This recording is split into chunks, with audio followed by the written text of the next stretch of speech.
He concludes by saying that, of course, some of the fugitive Templars found their way to Scotland, and it may be believed that some of the brethren were admitted into the building fraternities, but that is no reason why either the lodges of builders or the Knights of St. John should be considered as a continuation of the Templar order, because they both received Templar fugitives, and the less so as the building guilds were not, like the Templars, composed of chivalrous and free-thinking worldlings, but of pious workmen who cherished the pure doctrines of religion.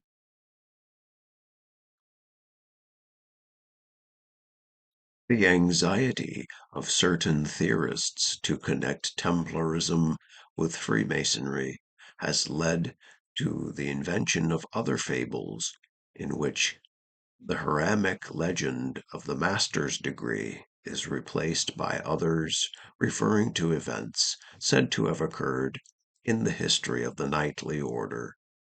The most ingenious of these is the following. Some time before the destruction of the order of Templars, a certain sub-prior of Montfaucon, named Carolus de Monte Carmel, was murdered by 3 traitors. From the events that accompanied and followed this murder, it is said that an important part of the ritual of Freemasonry has been derived. The assassins of the sub-prior of Montfaucon concealed his body in a grave, and in order to designate the spot, planted a young thorn tree upon it. The Templars, in searching for the body, had their attention drawn to the spot by the tree, and in that way they discovered his remains. The legend goes on to recite the disinterring of the body and its removal to another grave, in striking similarity with the same events narrated in the legend of Hiram.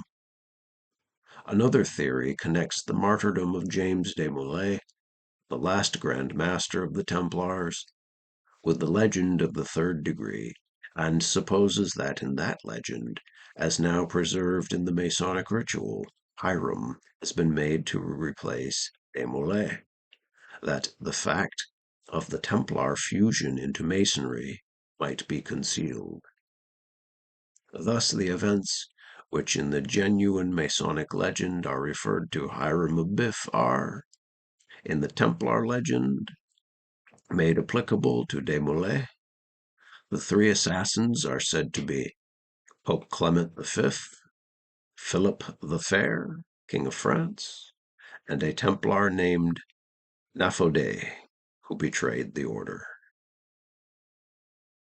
They have even attempted to explain the mystical search for the body by the invention of a fable that on the night after de Molay had been burnt at the stake, certain knights diligently sought for his remains amongst the ashes, but could find only some bones to which the flesh, though scorched, still adhered, but which it left immediately upon their being handled.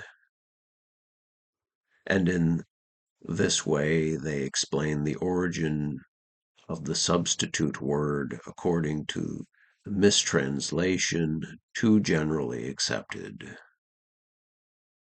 Nothing could more clearly show the absurdity of the legend than this adoption of a popular interpretation of the meaning of this word, made by someone utterly ignorant of the Hebrew language.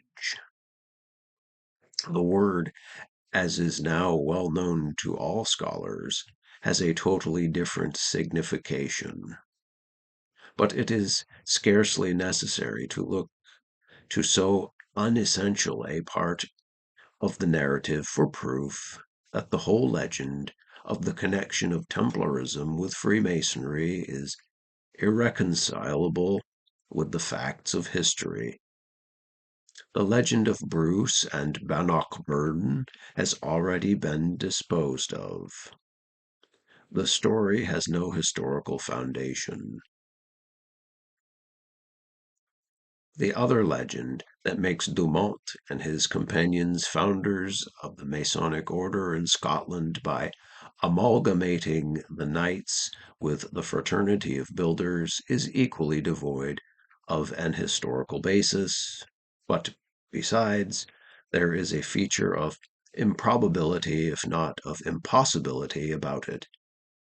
The Knights Templars were an aristocratic order composed of high-born gentlemen who had embraced the soldier's life as their vocation, and who were governed by the customs of chivalry.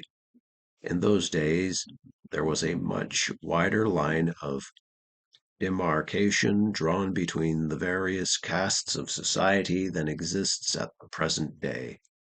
The belted knight was at the top of the social scale, the mechanic at the bottom. It is therefore almost impossible to believe that because their order had been suppressed, these proud soldiers of the cross, whose military life had unfitted them for any other pursuit except that of arms, would have thrown aside their swords and their spurs and assumed the trowel. With the use of this implement and all the mysteries of the builder's craft, they were wholly unacquainted. To have become operative Masons, they must have at once abandoned all the prejudices of social life in which they had been educated. That a Knight Templar would have gone into some religious house as a retreat from the world whose usage of his order had disgusted him, or taken refuge in some other chivalric order, might reasonably happen, as was actually the case.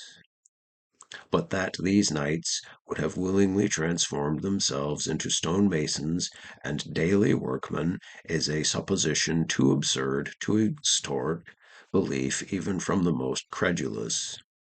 We may then say that those legendists who have sought by their own invented traditions to trace the origin of Freemasonry to Templarism, or to establish any close connection between the two institutions, have failed in their object. They have attempted to write a history, but they have scarcely succeeded in composing a plausible romance.